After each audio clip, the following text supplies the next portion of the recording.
Okay, boys and girls, today you are going to be writing your TDA. So on Friday, you completed your graphic organizer. So your graphic organizer should be totally filled out. You're going to absolutely 100% need this today. And what we're going to work on is the intro and the first body paragraph. So the first thing we want to do is we want to look at our intro. And what's so great about what you've already written on your graphic organizer for your intro is the same exact thing you're going to write for your intro. A lot of times we think our introduction should be 4 sentences long, but for a TDA it only has to be like maybe 2 sentences, and that's what we have. So that's exactly what we're going to write for our first paragraph, for our intro paragraph, and that is our R. So we have, in trekking the trail, the author's organization helps the reader understand the tasks. That's what you're going to write. Go ahead, write with me. Make sure you indent, okay, because it is a paragraph.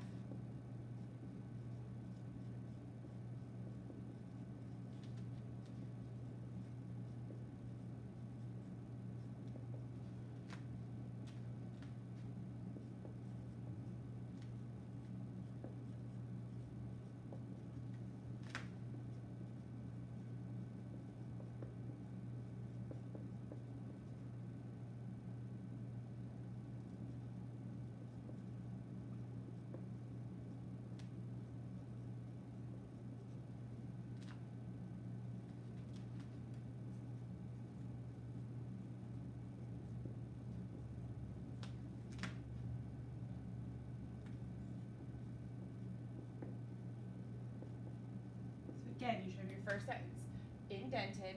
In trekking the trail, again, I put quotations because it is a title.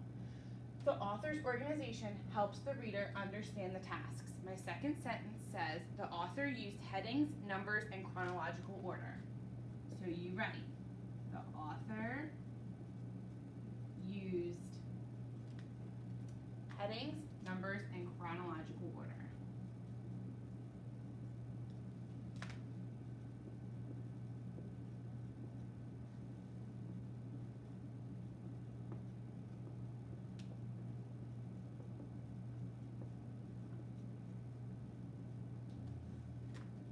Okay, so that's your first paragraph, your intro. You have your intro here, your R, okay?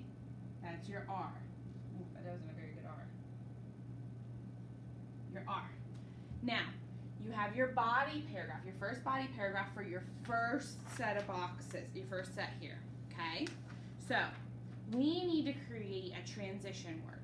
So we need something to transition into that first body paragraph. And we're talking about headings here, okay? So we need to first give our answer. So we want to say maybe the first way the author helps the reader understand the tasks is by using headings.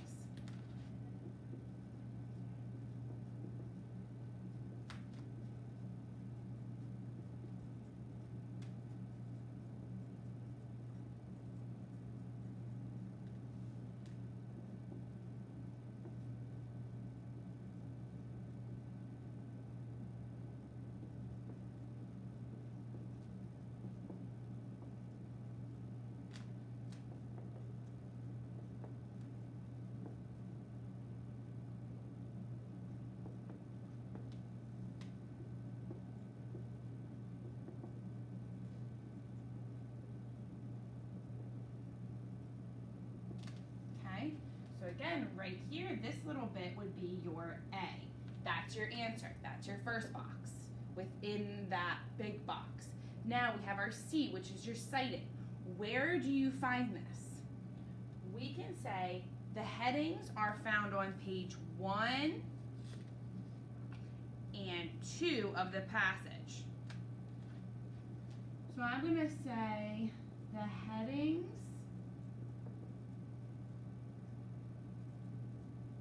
are found on page 1. And I'm going to say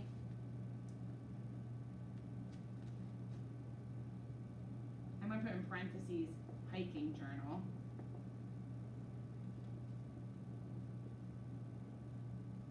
because that was one heading. And page 2,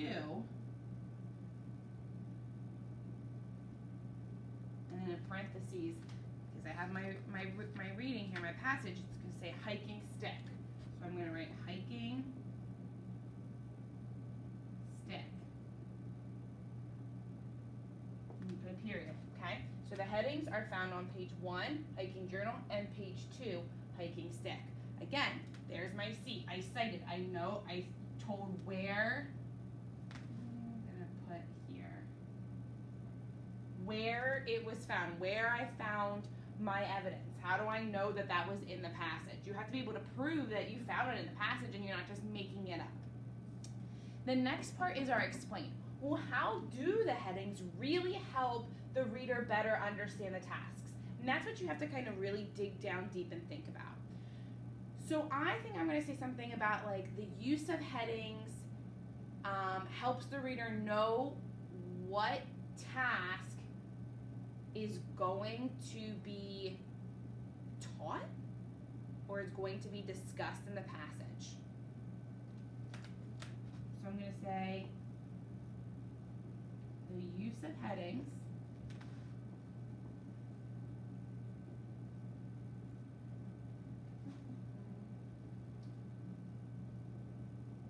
helps the reader. So the use of headings helps the reader understand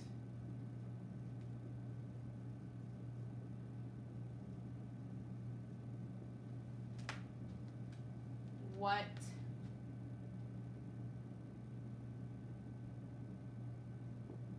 task the author will be discussing in that section.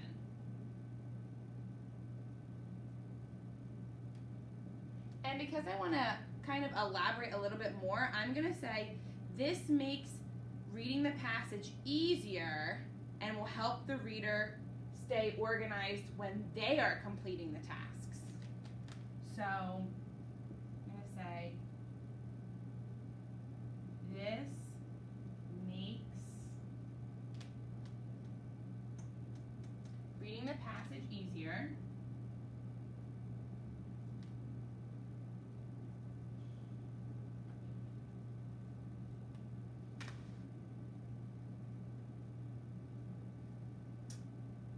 and will help the reader stay organized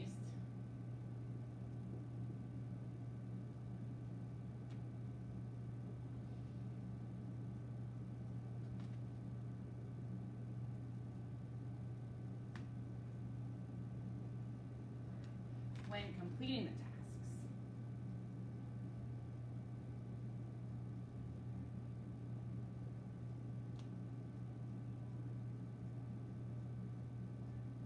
So, then I have my E here.